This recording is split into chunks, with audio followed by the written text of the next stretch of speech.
This is Money Guide with Mary Sterk from Sterk Financial Services. Now, here's Mary Sterk.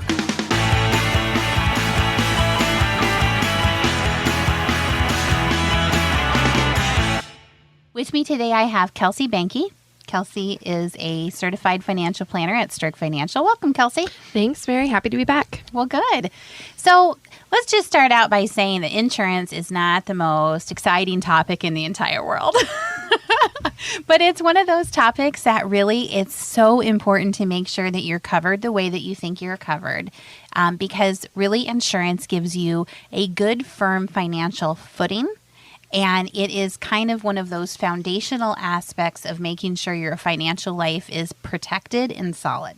Okay, so let's talk a little bit about insurance. And I'm gonna start off by sharing with you why I feel fairly passionate about this. And I think some of you are going to be able to relate. So let me take you back to the flood of 2011. So Kelsey, where were you living at that time?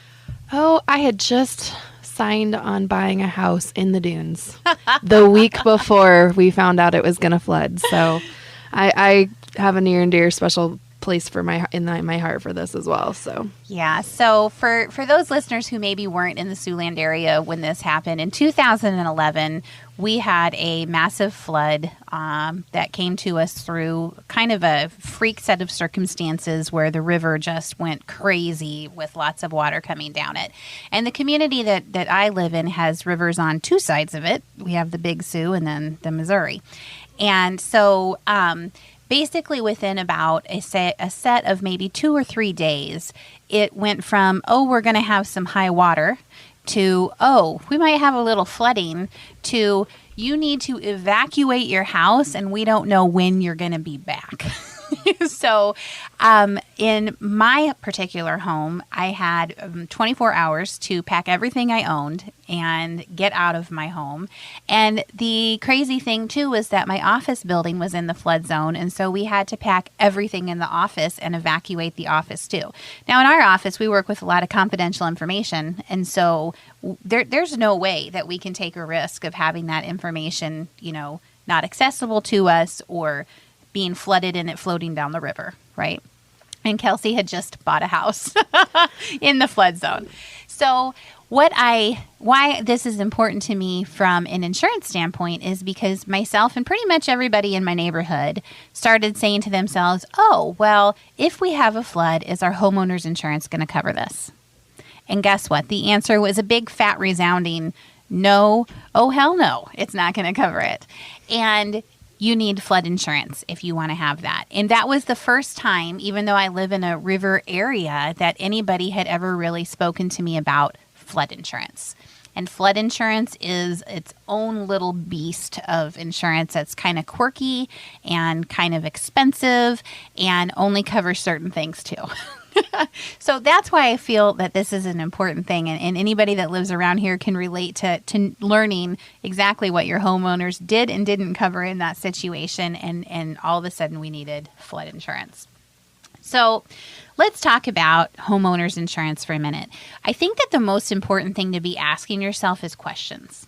Okay, so we're not here to give you a dissertation on what something is and isn't going to cover.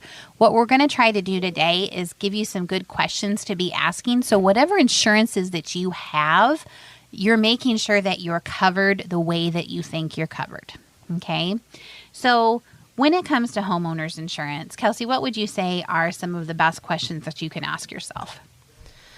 Well, the homeowners insurance, your goal is to protect your home and the things within your home. So first of all, ask, is there sufficient coverage to cover your property? And you want to be talking about, what would it cost if something happened to your house and something either took out part of your house or all of your house? Would you be able to rebuild your house? Would you be able to buy a new property of equal value to the house that you had? Your house is a very valuable asset. Most people realize that, but by not being properly insured for the right amount of coverage, you could be at a risk. And a lot of times that can get outdated if you're not staying up on your insurance. Also, the things within your house. making sure that those are covered appropriately, the contents of your house, and there's some tips and tools on how to make sure that there's enough coverage on your belongings, and then might be even additional insurance that you need for certain valuable property. All right, so on your homeowner's insurance, this is one of the places that we're going to dig into the weeds on details just for a moment here, because homeowners has some terms in it that I think are really important for people to understand. Sometimes you have something called actual cash value coverage, and sometimes you have something called replacement coverage, okay? Actual cash value coverage means that if you have a loss, then the policy is going to pay the actual cash value of your home's contents. And you'll get a check for what your stuff was worth before it was destroyed, not what it would cost to replace it. Okay? So if you have a television that cost you $1,000 3 years ago, now that maybe is depreciated and worth $400, you're not going to get a check for $1,000 for that TV. You're going to get a check for $400. I think just an example. And I think that that's a really strong distinction, because almost every single thing in your house is a depreciating asset. It is worth less as time goes on. There are very few things in people's houses that actually appreciate. So paying close attention to that piece is very important. So replacement cost is very different. If your property is destroyed, the insurance company is obligated to fully replace or rebuild your property without any deduction for depreciation. So that is clearly a more comprehensive type of coverage. However, you're going to pay for it. So obtaining full replacement costs on your personal property will cost you 10 to 20% more in your policy than the actual cash value coverage will. But I think it's worth it, because ultimately if you have a loss, then you want to be able to replace your stuff, not replace, a fourth of your stuff, right? So the questions to ask yourself on your homeowners are, is there sufficient coverage for your property and your personal belongings? And is your liability coverage high enough? So here's the deal with liability coverage. Part of your homeowner's policy protects you if someone comes onto your property and gets harmed, hurt, accident, whatever. You are on the hook if it happens on your property and they decide to sue you. So your liability coverage as part of your homeowners is a pretty important piece of this. Rule of thumb, the wealthier you are, the higher limits of liability you should have because you have more to protect. Okay? If somebody sues you and your liability coverage on your homeowners only provides so much, they can sue you above and beyond that you might have to be responsible for. Okay? So that's where another type of policy comes in called an umbrella policy. An umbrella policy is designed to sit on top of your homeowners to provide additional liability protection in case somebody sues you for more than what your homeowner's policy is going to cover. All right? So normally an umbrella policy would be like $1 million umbrella. It might give you an additional $1 million of protection, or a $2 million or a $5 million umbrella. So once your net worth starts getting closer to that $1 million, $2 million, $5 million point, that's when you need to start layering on this additional umbrella of coverage over and above the homeowners and auto insurance that you have. So before we move away from the homeowners insurance, let's talk about your valuable property. Okay? If you have property covered under your homeowners, it's going to cover your generic and general stuff. All right. But let's say you have a $100,000 art collection, or let's say that you have $25,000 worth of really, really good jewelry, or maybe you have a whole bunch of guns. Yeah, or musical equipment. There you go. In Kelsey's situation, they've got a recording studio in their basement and lots of musical equipment. And so, you want to make sure that your special collections are covered. And the way to do that is by having a rider on your policy that actually says anything that's special and out of the norm is covered on top of just the general amount of property coverage you have. So this is a really good time for you to think about, what do I have that's valuable? And then, am I covered on my homeowner's insurance? So next, we're going to talk about auto insurance. And this is something, in most states you're required to have to a certain degree to cover liability. But this is something that would cover your vehicles. You can also wrap into that coverage on RVs and motorcycles, and anything pretty much on wheels can get onto some kind of coverage. And you're going to want to make sure you have the appropriate amount of coverage to repair your vehicle, to protect you in the event of an accident, to the event that there's any damage to your vehicle, as well as there's a liability piece associated with this as well. So if you were the person that caused the accident, you might be on the hook for medical bills or lost wages, things like that. And this is a place you definitely don't want to let slip without really reviewing, because most people get in their vehicles every single day and go somewhere, and every single time you get behind the wheel, you're exposing yourself to a potential risk. So make sure you have the right amount of coverage for you to cover both your property and yourself. Let me tell you a quick story about auto insurance coverage. My father had an auto insurance policy, and I looked at it and I said, "Hey, Dad, you've got $5,000 of medical coverage on this policy. I think you should probably raise that to at least 10, because $5,000 doesn't really go very far anymore in today's world for medical." Well, sure enough, my sister was driving one of his vehicles with her boyfriend in the car, and they got in an accident, and the boyfriend hurt his thumb. Like, he damaged his thumb. He literally had $9,800 worth of medical bills to fix his thumb as a result of the accident. And it was within days after my dad had raised the medical coverage from $5,000 to $10,000. So the policy covered all $9,800 worth of these bills, but had he not had enough coverage on that, then the $5,000 would have been paid for by the policy, and then that person could have sued my dad for the other $4,800 of medical bills, and he probably would have had to pay it because it was in his vehicle on his driver's watch. So that's another reason to think about that. So for these purposes, you really want to take a look at your homeowners and your auto. If you have enough net worth, you want to layer the umbrella policy on top of that. Make sure your property is covered, and then be aware that if you live near water, you might want to be looking at having an additional flood policy. So we have a great giveaway today. It's called the Insurance Fill the Gaps Checklist. Now, it's just a 2-page piece, and this piece is something that is just helping you ask questions to make sure that you're thinking through the right coverages for yourself. So we have all different kinds of insurance listed and all of the questions that are important to ask yourself to make sure you're fully covered. So give us a call, 605-217-3555 to request that, or go out to SterkFinancialServices.com and let us know that you'd like to have a copy of that. Congratulations to Mary Sterk and the team at Sterk Financial for earning a spot on 2 Forbes lists for 6 years running, including 2023 Forbes Best in State Wealth Advisors and 2023 Forbes Top Women Wealth Advisors Best in State, #1 in South Dakota.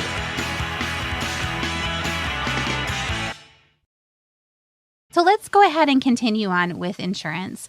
And we're going to now talk about life insurance. And life insurance really has a couple of different ways that you want to look at it. So first of all, life insurance in the event that your spouse passes away. The questions you really should be asking yourself are, if your spouse died, how would you continue to pay your bills? How would you be able to continue to make debt payments? Would you be able to both financially and emotionally support your children? And would their education goals be fulfilled? So those are some of the main things to be thinking about in terms of actually figuring out how much life insurance you should have. In the event of an ex-spouse's death, I think you also want to think about the things that would affect you if your ex-husband or your ex-wife died. And, they're tied to you financially. So here are some questions to think about with that. Yeah, Mary, many people forget about their ex-spouse, the fact that they might be receiving child support or alimony. And if they pass away, or we'll get to disability, but if they become disabled, they might not be able to continue to make those payments that you rely on.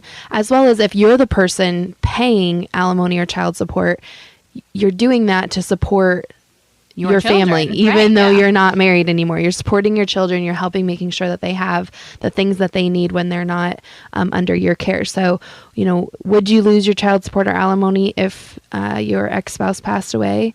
Would your children's education and goals be fulfilled? And we're not just talking about college. Many people make the decision to send their children to private schools or special schools to meet a fulfillment that they want to have for their children. So keeping all those things in mind, where your incomes are coming from, if someone passed away, would those go away? You may need to get insurance on them. So another thing to think about on life insurance is, do you need to have insurance on your children?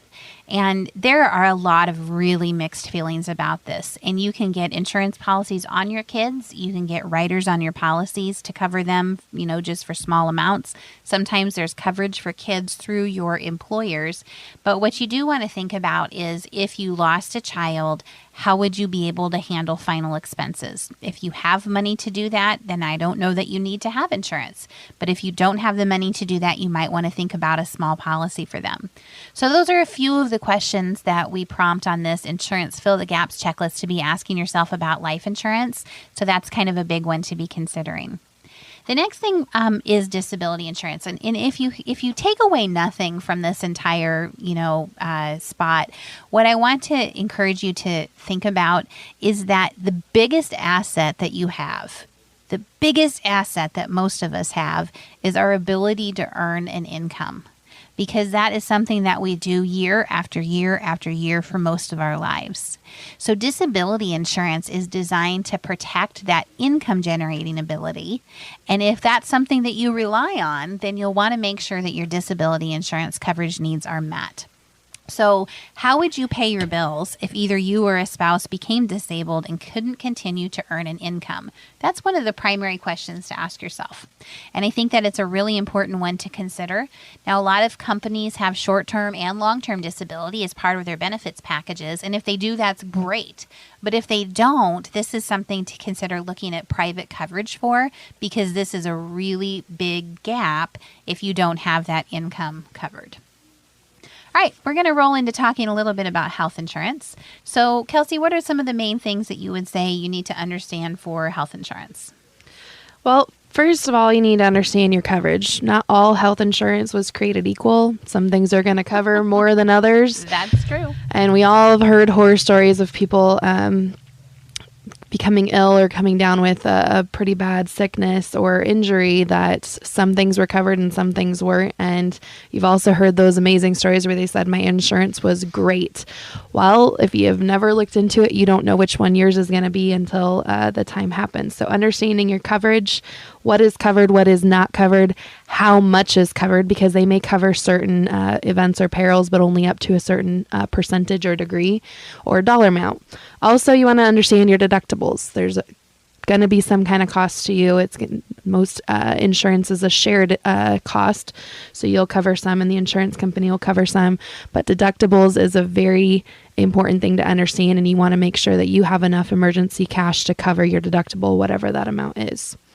All right, so when it comes to health insurance and retirement, that's a whole nother animal.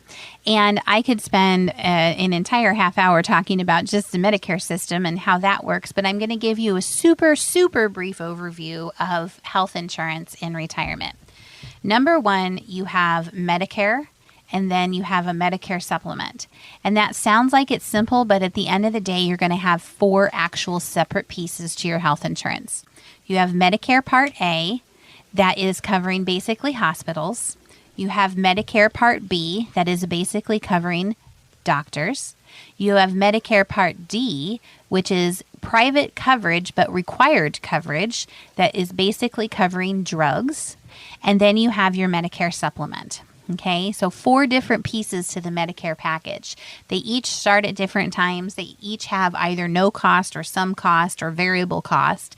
And it's kind of confusing, but it runs like that in terms of the 4 pieces you need. Medicare Part A you turn on when you're 65 and there's no cost. Medicare Part B you turn on when you're 65 or when you lose your private health coverage.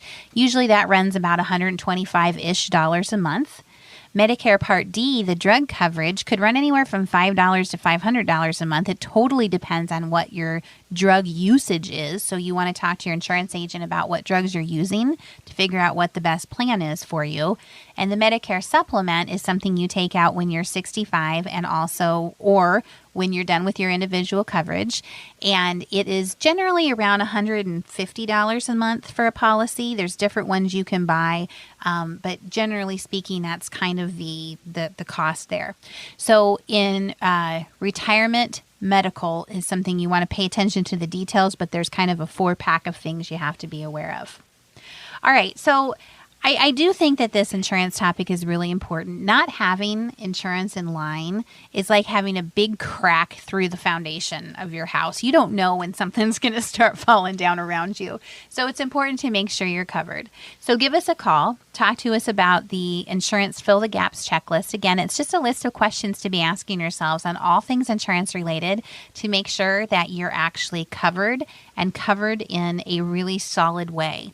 I can't stress enough that this is a good foundational piece of your portfolio and that it's something that you really are going to want to have in line. So call us at 605-217-3555 to request that, or go online at sterkfinancialservices.com. Also, just want to let you know that we don't have a seminar coming up in the month of May because people are so busy with graduations and things like that. But we have a fantastic one coming up in June that's called the Advanced Investment Seminar. And the Advanced Investment Seminar is about beyond stocks and bonds, how to create unique things inside your portfolio that go beyond stocks and bonds. And it's for the more advanced investor. It's not a beginning level seminar, but it's something that if that trips your trigger and you're interested, it's on June 14th. Go ahead and register online or give us a call. We'd love to see you there. So hopefully that answers all of your questions about insurance and what you need to be thinking about. And we'll catch you next week on Money Guide with Mary Sterk. The views expressed are not necessarily the opinion of your audio provider and should not be construed directly or indirectly as an offer to buy or sell any securities or services mentioned herein. Investing is subject to risks, including loss of principal invested. Past performance is not a guarantee of future results. No strategy can ensure a profit nor protect against loss. Please note that individual situations can vary. Therefore, the information should only be relied upon when coordinated with individual professional advice. Securities and investment advisory services are offered through Woodbury Financial Services Incorporated, member FINRA SIPC. Insurance offered through Sterk Financial Services, which is not affiliated with Woodbury Financial Services Incorporated. Neither Woodbury Financial Services Incorporated nor its representatives provide tax or legal advice. You should consult a qualified attorney or tax professional to answer your specific questions. Sterk Financial Services is located at 350 Oak Tree Lane, Suite 150, Dakota Dunes, South Dakota, 57049, and can be reached at 605-217-3555. Forbes' Best in State Wealth Advisors list includes 10 recipients per state. The award is based on qualitative and quantitative data, rating thousands of wealth advisors with a minimum of 7 years of experience and weighing factors like revenue trends, assets under management, compliance records, industry experience, and best practices. The award is not based on portfolio performance or client reviews. There is no fee in exchange for rankings. Third-party rankings and recognitions are no guarantee of future investment success and do not ensure that a client or prospective client will experience a higher level of performance or results. These ratings should not be construed as an endorsement of the advisor by any client, nor are they representative of any one client's evaluation.